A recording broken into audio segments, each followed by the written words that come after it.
Hey, for fun, finish this sentence. I don't want to say I've been judging scent work for a long time, but back when I started, everything about what we were doing was new. And I've learned a lot since then, and the sport has morphed a lot since then, as have the handlers. And it's been exciting to be a part of watching everybody make their changes and growth over years of experience. That's a cool answer. Actually, the answer I was really looking for was they used dinosaurs instead of dogs, but your answer was good too. Yeah, well, you got to remember, I was doing this before I started judging, so that would have made me really, really old. Our guest today is Hallie McMullen. She's judged for a long time, set a lot of hides, seen a lot of dogs, and I hope that we can learn a little bit from your experience today. My name is Scott. I'm Murphy's dad. I'm a scent work competitor, and this is Alert, a scent work podcast. And Hallie, you are Whitney and Purple's mom, is that right? Yes, and Misty and Hetchy. And okay, because we all know each other, we don't know each other's names. We only know our dogs' names in scent work, it seems like. You'll find Hallie in AKC, ASCA, NACSW, and also in her professional life, she's a canine cognition. She does fitness, enrichment, along with other stuff. And, we were talking kind of at the top, like how long you've been doing this. My very first guest always has been doing this for a long time, too. Lori Schlossnagel. You know Lori, right? I do, yes. She told me she got her first cue under you. Yeah. I don't know if that's true or not. She wasn't even sure if it was true or not, but your name was the name that was pulled out. It's possible. I've been doing this since AKC started this. I started as one of their expert judges, and I was a judge originally. Yeah. Yeah. You were certified as a judge for AKC June 20th, 2017. She was certified June 28th. So nice. Both of you. Yeah. Also, my first cue was not under you, but my first NQ was. So there's that. So I can be notorious as well, apparently, huh? Yeah, you can be notorious as well. So my first question really kind of ties in with the fact that you are a competitor. You're also a judge. How does being a competitor inform how you judge? Yeah, I think it's really important that judges are competing. I think I would say sort of the foundation of it, it helps you keep perspective.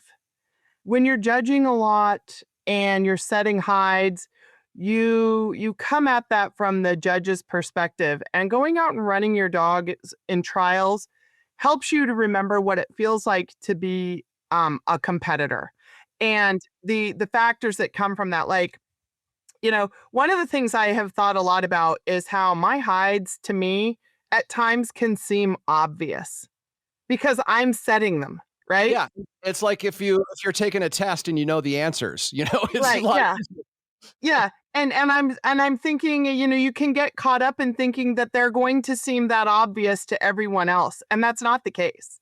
No. And the degree of difficulty, I think the most important thing for me, and it's something I talk to new judges about a lot, is you've got to remember that the environmental factors, the climate conditions, the search areas you have, bring a certain degree of difficulty before it ever even comes into play where you're going to put a hide. And you got to remember that. Yeah. What about the stress too? The competitors are under, like they say, stress really can impact somebody's ability to know what's going on in the moment or even remember a minute later. Yeah. So I started my career in dogs professionally, training and handling drug dogs and bomb dogs. So for me, sport doesn't bring as much stress. I find it super fun. Yes, you're nervous. You want to do well, but things don't blow up and stuff. If I miss a hide in a trial, we just don't pass, Yeah. And so you have to find that perspective for yourself. And as judges, sometimes we can, if we're not competing, we can be overlooking some important factors that keep us balanced in what we're doing and how we set our degree of difficulty in searches and things like that for competitors. You also learn a lot about how hides work by watching what other judges are setting. It's great to go run searches that other people have set up. You get ideas, you expand concept, lots of great things come out of that. How would you describe your approach when it comes to setting hides? What are some of the things that you consider? So, as I said a little bit, I want to look at what's in front of me very first.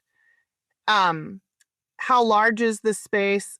How congested or not congested is it? How much stuff is in it? How much stuff is not in it?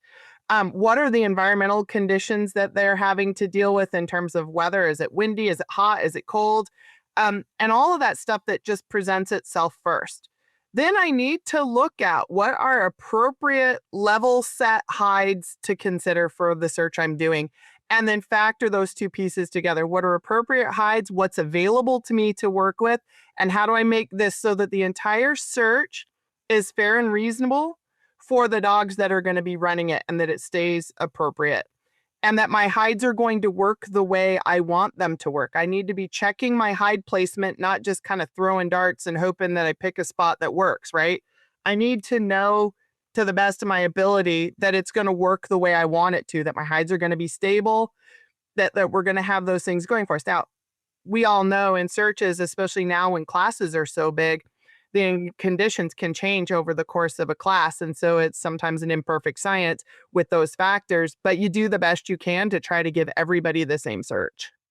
And what about fun? Like, how do you get that fun factor in there? Because you hear a lot of judges say, I hope that my searches are fun, or competitors, that was a fun search. What does that even mean? And then how do you incorporate that fun aspect?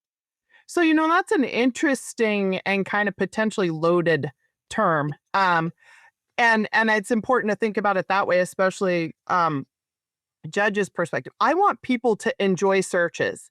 And what I find for competitors is that they enjoy a search when it's interesting and it has appropriate components, so it's not too simple or too difficult, that the search has some flow to it, and that they can work through it in a format that kind of makes sense, and that they can successfully go through and achieve it. I've had a lot of people actually fail searches and go, man, it sucks that I failed this, but it was a really fun search. Yeah. And it has to do with that. But I also sometimes hear judges and others talk about, oh, I put this hideout. It's going to be really fun. And sometimes fun can also turn into hides that are overly creative, or they think are cute. And those oftentimes end up in what I kind of call tricks, which means they don't necessarily function the way you think they are because they're very novel. And then those hides can become too difficult or don't go as planned. So for me, fun is more about, was it an enjoyable search that they were able to work and that they and their dogs felt really successful about, whether they passed or not? Oops, we made a mistake, but this was doable and it was interesting and that kind of thing, versus overly creative and overly quirky, because sometimes those get problematic.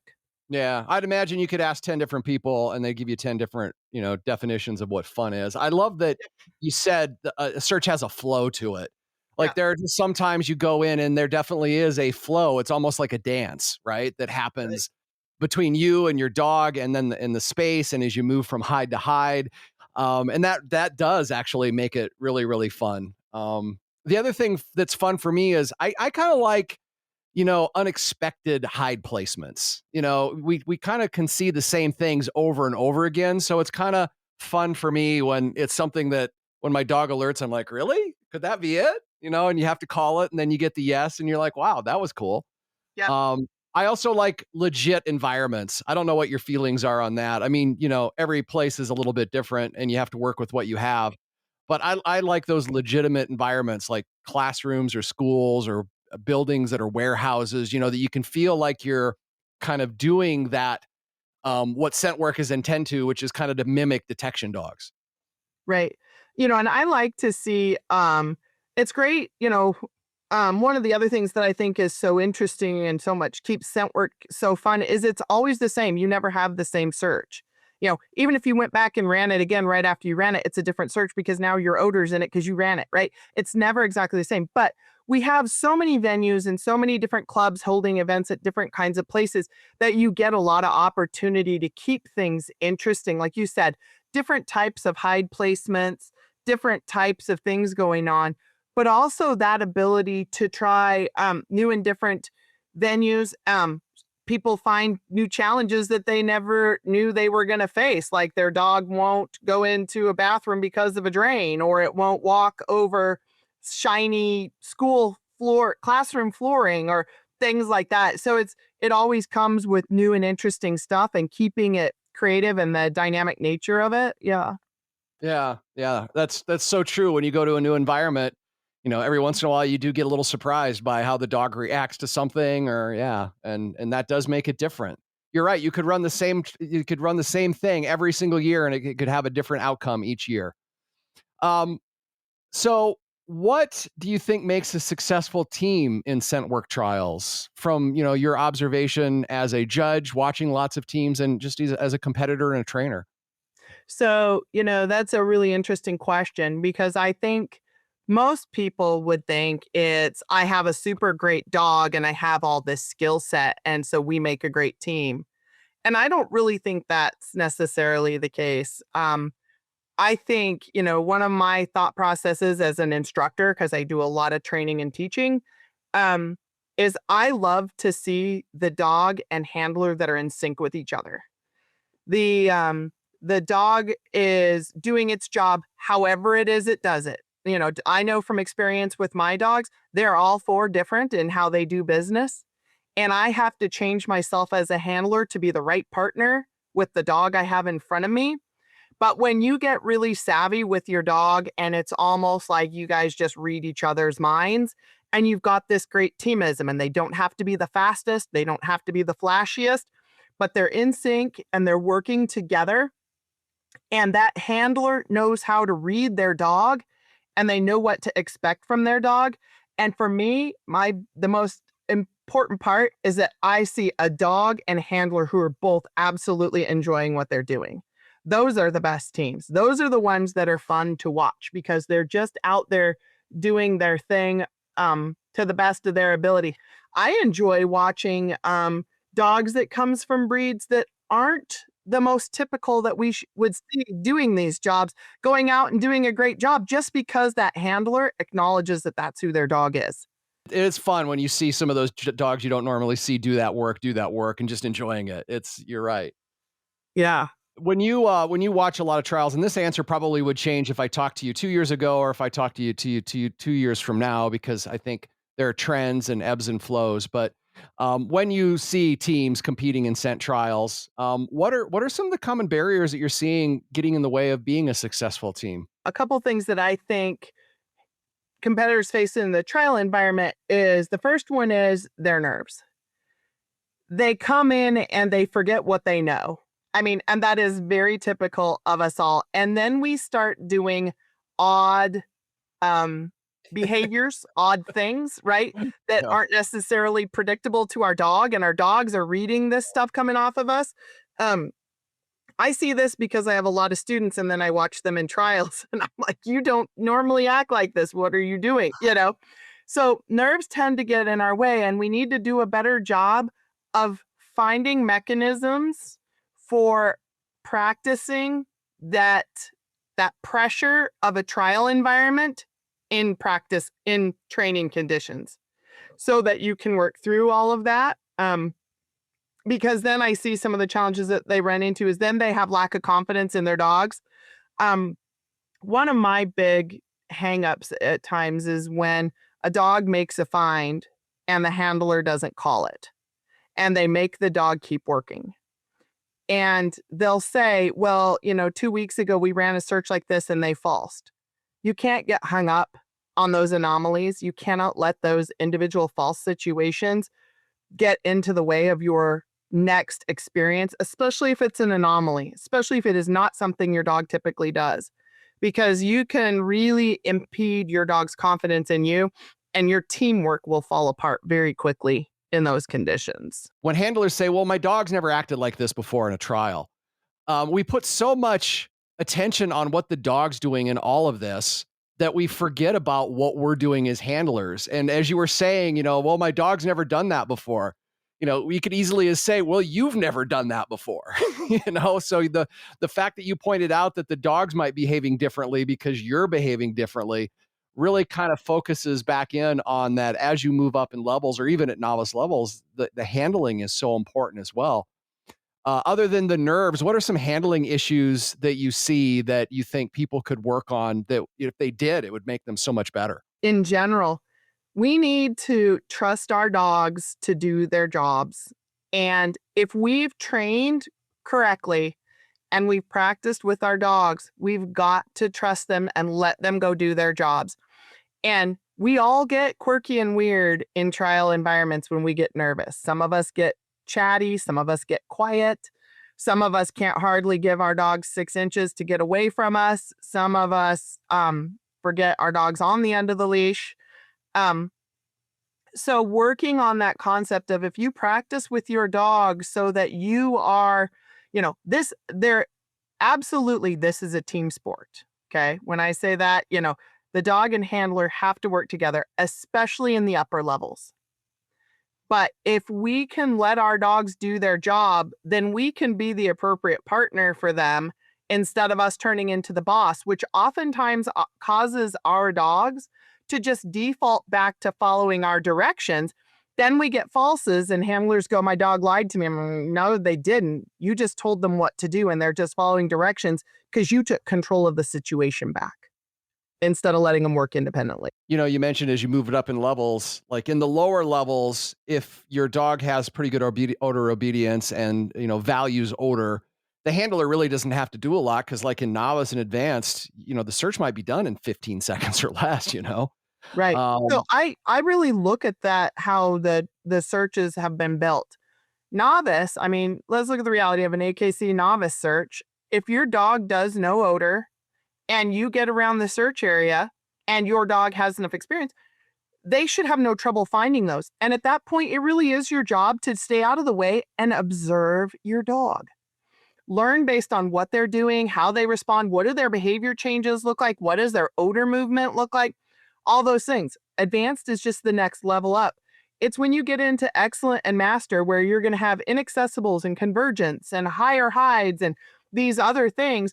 Now you take that experience you got by standing back and really reading your dog and you put it into use to help solve problems in those upper level challenges that you face. And, because there's things that come into play. The other thing we need to remember is this is a competitive game, right? The green ribbon, the qualifying score is the important one, but you don't need to abandon your dog to having to solve problems. I watch dogs get into situations where they get frustrated and they start looking to the handler for some help appropriately. Like the dog's like, I know there's a hide here somewhere, but I can't figure this out. That's a point in time in which the handler should be assisting. And that's a training process, and lots of people do that differently. But the handler does need to get involved in reading what's happening there. And if you don't read your dog well, you aren't going to be very successful at doing that. And you should be doing that reading, learning behavior in the lower levels.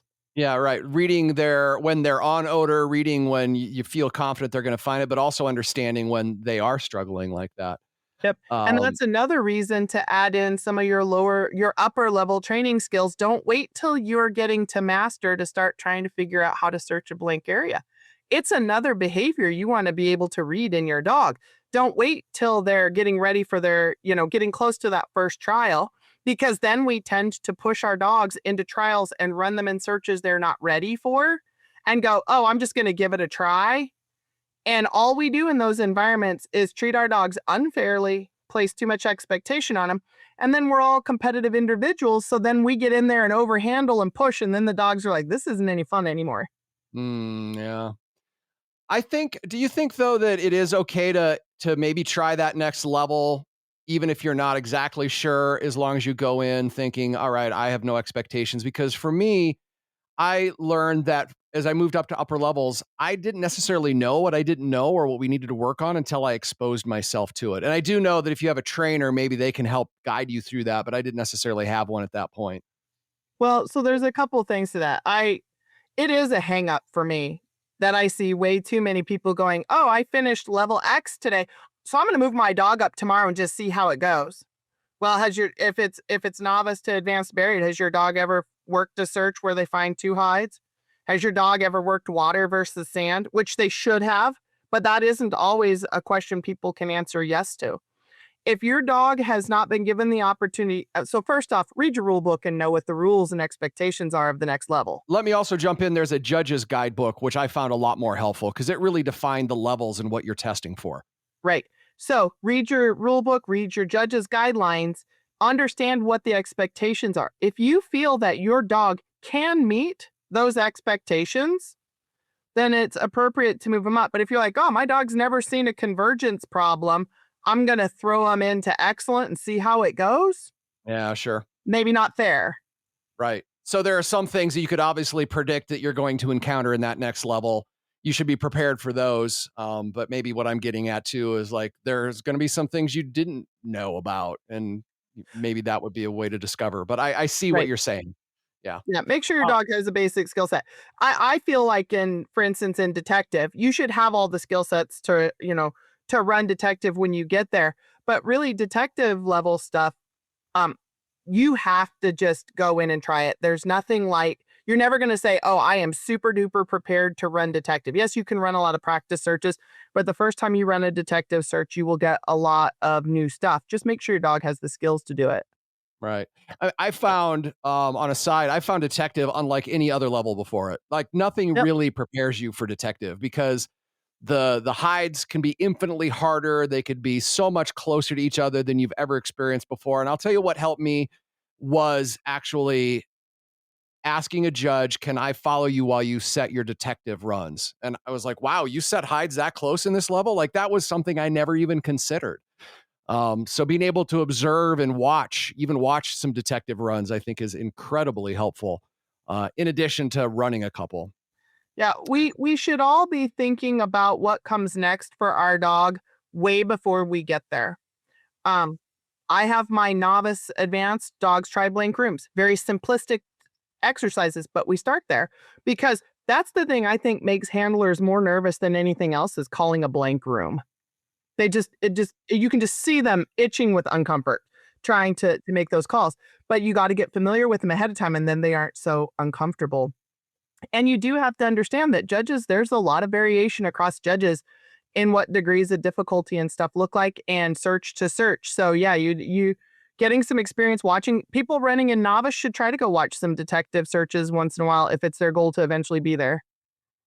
I love that you brought up the fact that even within a level like advanced, excellent, master detective, I mean, there is a wide variance between, I think, what different judges might set up, and they all could be quote unquote level appropriate, but some might be easier than others, and that's something that as I moved up, I really started noticing. And now for detectives, like I craved a little bit more of a challenge, right? I've gotten a couple of the ones that I would consider easy and accessible, but yeah, you're right. I mean, even in excellent, the space could be so much larger. There could be so many more objects in it. It could really be different. So excellent isn't always just excellent, isn't always just excellent. Well, and then you've got to factor in conditions. Different climates provide different challenges for searches. People underestimate the impact of changing elevation with their dog searching. Oxygenation of air is very different at 2,000 feet than it is at 7,000 feet. And there are people who live at 2,000 feet and then the next day go trial at 7,000 feet. That's a whole different ballgame for their dogs that they, may not be prepared for. But also, like a cool day creates different degrees of difficulty. I've been at some trials where I thought I set some hides that seemed pretty difficult that were because of the rest of the conditions were just super straightforward, which is great. You never know. And every judge has some days that their searches are harder than others. It just some of those conditions just control for some of that.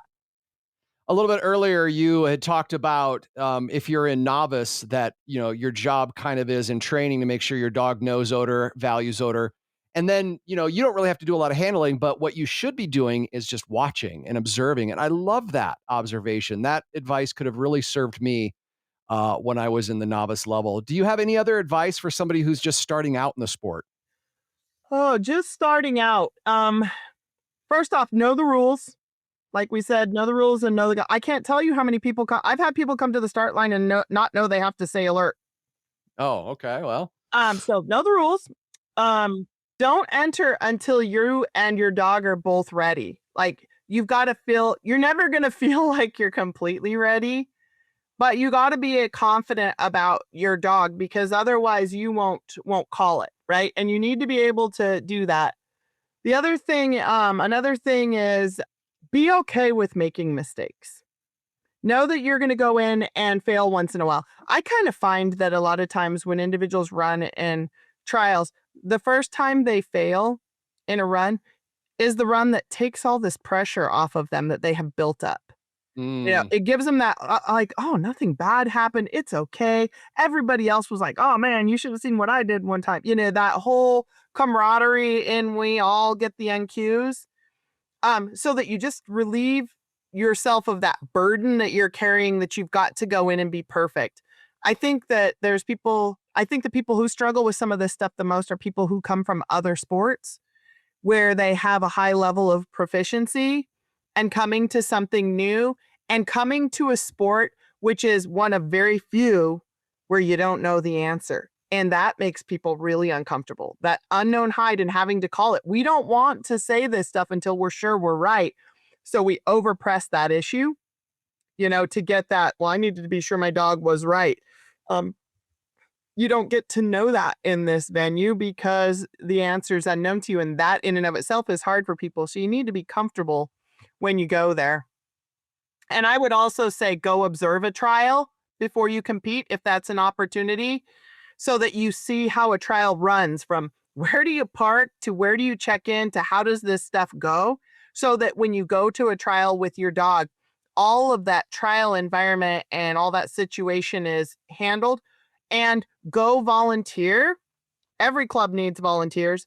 Volunteer and get that opportunity to sit and watch dogs run. You'll feel a lot better about it. You've not only judged for a long time, you've judged in a lot of places. Idaho, Washington, Texas, Wyoming, Arizona, California, Oregon, Utah, Ohio. Do you want me to keep going? Illinois, Alaska, Hawaii. I've noticed that traveling just in this local region here, that in different cities, you kind of recognize different trends in how people execute searches. Um, do you notice different themes to different areas? And what are some things we could maybe learn from some of those other areas? Like, for example, sometimes I go to a trial and I'm like, wow, everybody's handling their dog really closely for some reason. That seems to be a trend here, or there might be some other sort of trend happening someplace else. What can we learn from those trends? What have you seen? So I think there's several different angles from which these trends come. Some trends come based on clubs and how they do business. Like you can see differences in what kind of containers are used. Do they use the mailer boxes for novice containers, or do they use the regular 4 flat brown cardboard boxes? That kind of stuff. So within clubs, you can see styles and things that develop. Okay. But a lot of that stuff you're talking about, like the handling close and stuff, that's an influence of the trainers and instructors, I would say, more than anyone else in those regions. And some regions, there's a lot of diversity. Some regions are consistent. There's places where I can go and judge, and I can almost tell you who trains with who because I'm familiar enough with those areas. But I see different things that I know certain instructors train and think Yeah. are an important piece. In dogs, I'm like, okay, these people probably train together. These people probably train together. So I think there's a lot of instructor trainer influence in those things across regions or areas as well as different places. I mean, I see all kinds of things different. And I think there's such a cool value in kind of getting out of your regular comfort area and going other places.